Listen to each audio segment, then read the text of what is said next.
etmişəm ya Rəbbim bu dünyada, son günümə qədər və axirətdə. Sənin yolunla sevərək gedəcəm, sevimli Allah, əziz Allah. Sənin dediğin kimi mahnılarımda yalnız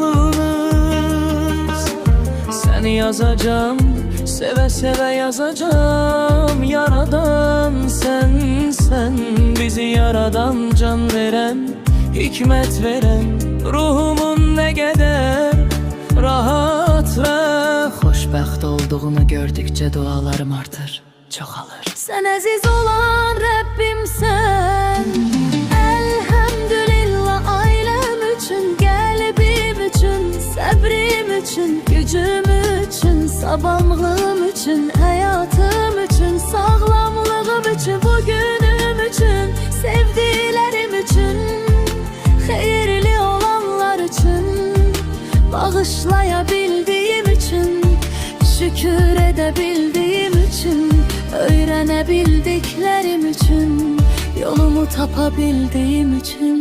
Zira her şey için elhamdülillah.